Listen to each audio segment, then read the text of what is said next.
Welcome back to the channel, guys. I'm BRAVExHERO, and today we're talking about stats. Now, at first glance, stats in Destiny 2 can feel a bit overwhelming, and that's understandable, from the perks they provide in-game to some of their hidden attributes. Well, today I'm going to be breaking down each stat for both PvP and PvE, and I'll also be recommending which tier you should aim for and why. So if you're the type of player looking to optimize your character stats in both PvP and PvE, then grab a seat and let's jump right into it. Mobility is our first stat to break down. We'll be looking at it in both PvP and PvE and why it matters and what tier you should be aiming for. Now, starting off, mobility covers three specific areas. From your overall movement speed, that's going to be your strafe speed and your walking speed. And yes, guys, this does not include sprint speed. One of the biggest misconceptions for Destiny 2 players is that they believe that the higher their mobility is, the faster they can zip and zoom all around the map. That's not true at all. Now, the third specific area that mobility covers is going to be the hunter's class ability. It's going to be tied to their mobility stat, meaning the higher your mobility is, the faster your dodge ability will recharge. Now, huge shout out to Christic Knight on Reddit for providing all the information regarding mobility. I'll be linking his Reddit post down below. When I mentioned the mobility stat covered both walking and strafe speed, it does, but it's treated differently. In Destiny 2, when you aim down sights, your overall speed reduces by 25%, regardless if you're strafing left or right or walking forward. Now, I won't be covering walking speeds, since majority of Destiny 2, you're either sprinting around the map or you're aiming down sights firing at a target. Unlike other cooldowns, which have diminishing returns, mobility has a standard increase. At a tier 0, Guardians can expect a strafe speed of about 4.25, and with each tier they increase, you'll see a gradual increase of about 0.17. Okay, by looking at this chart, a tier 1 to a tier 2 isn't much of an increase, but comparing it to a tier 10 to a tier 1, that's a 1.5 meter per second increase, which doesn't seem like much, but here's where we put it together. Do you know how difficult it is to hit a target that's strafing? It's pretty difficult, and this is why hunters are one of the most difficult classes to challenge in PvP. Since majority of hunters aim for a tier 10, not only does it affect their cooldown, they're gonna have more dodges, but it also gives them the fastest strafe speed in the game. Now, another common misconception is that when you're utilizing a lightweight frame, this bonus does not apply to your strafe speed, but it does. When you have a lightweight frame out and in the ready position, this grants the player a plus 20 to their overall mobility stat, thus giving the player 2 free tiers added to their mobility stat. But here is the kicker to it. You will be capped at a tier 10 in the strafe speed department. Now, before we get into what tier you should be using in both activities, let's cover one more thing. The mobility stat does affect your jump height, but rather than it affecting your double jump, mobility affects your basic jump. Again, huge shout out to the guys on Reddit for compiling all this information, but here's a demonstration created by Reddit showing jump height per tier. Now, lastly, there are a few exotics that will increase your sprint speed, thus making you a bit faster in both PvP and PvE. Exotics such as Stompies, Transversive Steps, and the Dune Marchers all increase your sprint speed by about 6.25%. which is extremely noticeable, and majority of players will use these exotics for that reason alone. But what if I told you that there's an exotic out there that will not only boost your mobility, but also boost your sprint speed as well? Well, the first exotic is going to be the Dragon Shadow. When you activate Wraith Metal Mail, this grants a 6.25 bonus to the player's overall sprint speed, and it will increase your mobility by about 5 tiers. Now, the last one is going to be the Peacekeepers, which grants the same benefits of the Dragon Shadow, but only when you have an SMG equipped and out. Now, when it comes to PvE and PvP, for hunters, you should aim for a tier 10 in your mobility.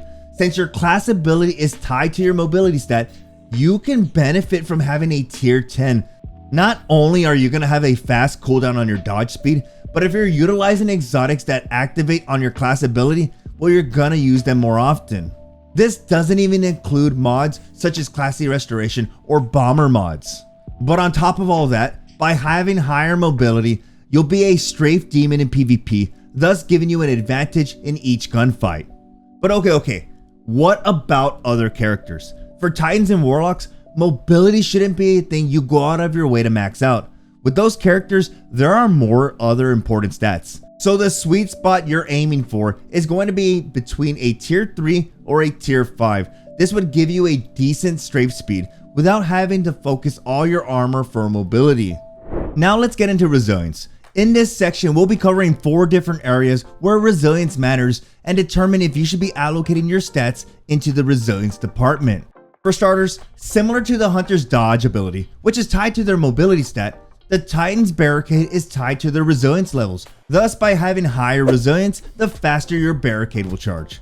Now, to make this as simple as possible, the easiest way to see resilience is to treat it as your overall total health. The higher your resilience is, the more damage you can take before dying. So now we get into that main question. Does resilience matter in PvE? And that's a simple answer. Yes, more so now than before.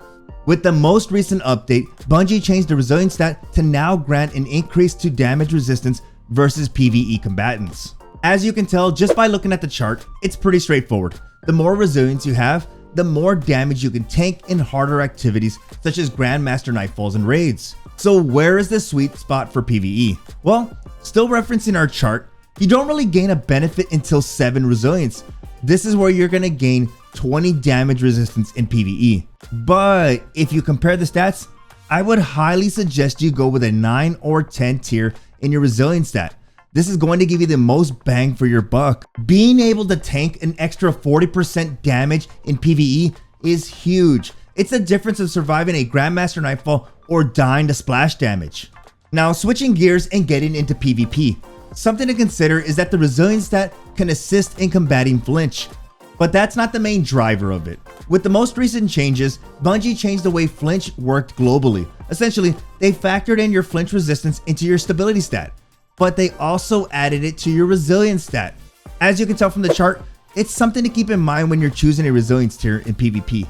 But it should not be the overall determining factor for choosing your tier of resilience. Now, before we can choose the resilience level we want for PvP, we need a baseline weapon. So let's go with the most commonly used weapon, the 140 RPM hand cannon, the Austringer. This weapon deals 70 critical shot and 47 body shot damage. So doing the math, if your enemy shoots you in the head twice and once in the body, this totals 188 damage. Thus meaning if you're under 1 resilience, you'll die to that shot combination. So immediately, we're aiming for a higher than 1 tier. Now it's easy to go with that and call it a day. But remember, that's just one archetype of weapon.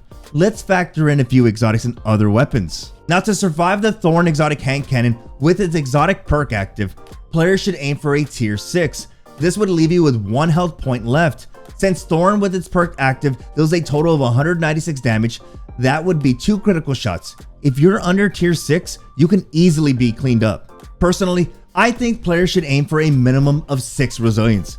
This is going to give you a little more health and save you from any type of burn damage. But okay, does it hurt to have more resilience?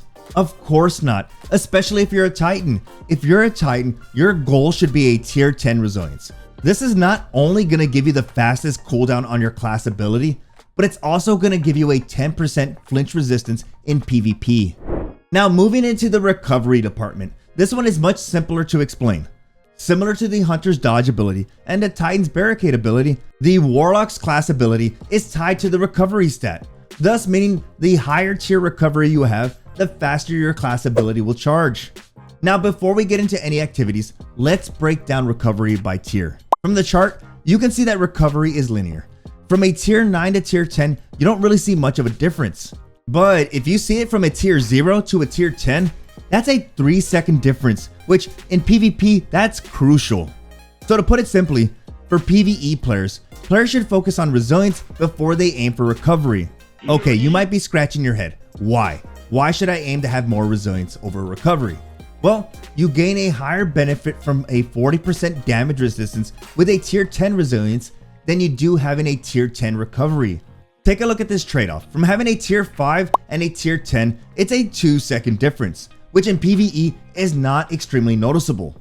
But okay guys, here's the caveat. If you're a Warlock, then it's recommended you aim for a tier 10, since this is going to allow you to use your class ability more often in activities such as Grandmaster Nightfalls. Your healing rift can keep you and your teammates alive much longer. Okay, but what about PvP? Well, if you ask any PvP demon out there, they're gonna say tier 10 or bust. And to be honest, they're not wrong. Tier 10 is great and can be beneficial to any engagement in which you take damage and are trying to recover just to get back into the fight. So is tier 10 necessary? Of course not. You can get away with having anything above a tier 5, since this will keep your recovery under 2 seconds.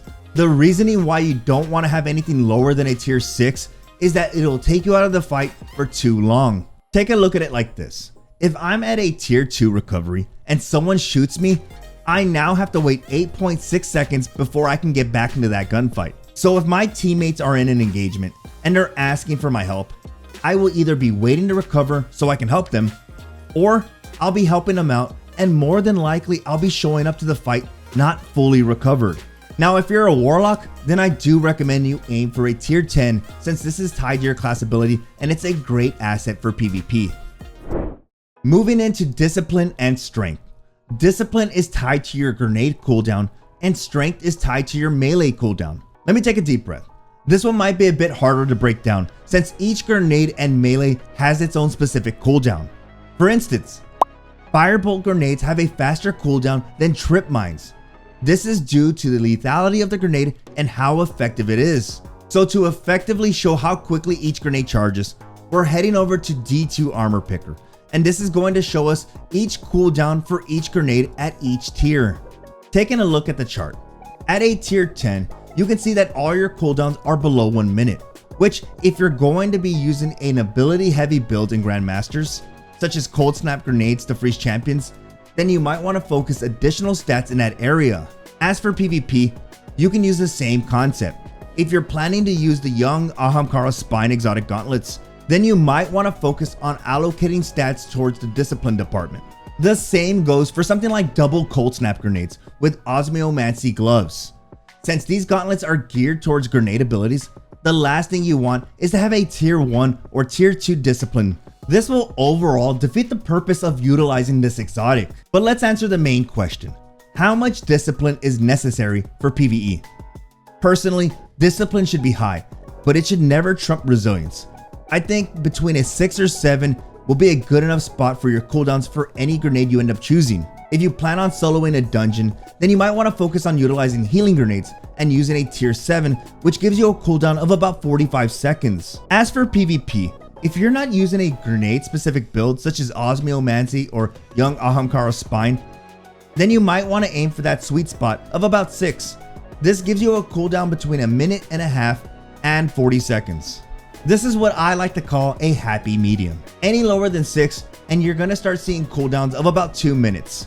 Keep in mind that this doesn't even take into consideration aspects and fragments. There are some fragments that will speed up your cooldown a tad bit when they're active in game. Alright, let's get into strength. I think out of all the stats, strength might be the one you should focus on the least.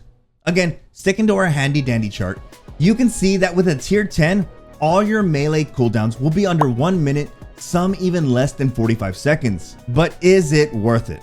Well, depending on your playstyle. But for PvE, I think anywhere between a 3 or a 4. Since you're not 100% focused on utilizing melee abilities in activities such as GMs or Grandmasters, it would be better if you allocated those stats towards your resilience. As for PvP, I would go with about the same, unless you plan on utilizing specific exotics that focus on utilizing your melee charge. Now moving into the final portion for today's video, Intellect. This one can be easily explained. Intellect is tied to your super cooldown. The higher your intellect is, the faster your super will charge in game. Now Bungie has put each super into 4 tiers. And just by looking at the chart, depending on your activity, is going to determine which tier you decide to go with. For instance, in PvP modes such as survival or trials, your super can really swing the game in your favor, from boosting your overall lethality to generating orbs of light for your teammates. This is why you'll see supers such as Ward of Dawn, Wall of Radiance, and Blade Barrage in PvP, especially in those game modes. At a tier 10, you have a super cooldown of about 5 minutes and 49 seconds That's without getting any kills. Each kill will grant you a small bit of super energy. But getting into PvE is where you'll see a good mix of all supers, especially in Grandmasters and dungeons. You'll see stuff like Shadebinder for ad control, or Thunder Crash for that maximum DPS damage. But okay, what tier should we be going with? Well, for PvP, I highly recommend a tier 10 if you're using any super in the tier 4 category. But I wouldn't go any less than tier 6, since this will hinder your ability to get 2 supers per game. As for PvE, Intellect should be in the 3rd place when it comes to priority. With Resilience being number 1 and Recovery being number 2, Intellect should be 3rd up in line. Now I know you're wondering, Brave, why isn't it 1st? Well, in PvE, you're gonna be killing enemies, which is going to slowly charge your super, thus allowing you to speed up your super much quicker. So ultimately, in PvE, a tier 10 is good. If you can spare the stats, then go for it. But try to keep it above 6. And there you have it. I know a lot of players tend to overlook these stats. And if you take time to really focus on building your character stats, either by finding good high stat armor or just building onto your existing armor, you can really reap the benefits in any activity. I appreciate you all stopping by today, and thank you so much for supporting my videos. If you enjoyed today's video, then click that like button. Also, if you're new to the channel, feel free to subscribe for more Destiny 2 content. I hope all of you have a good day, and I will see you in the next video.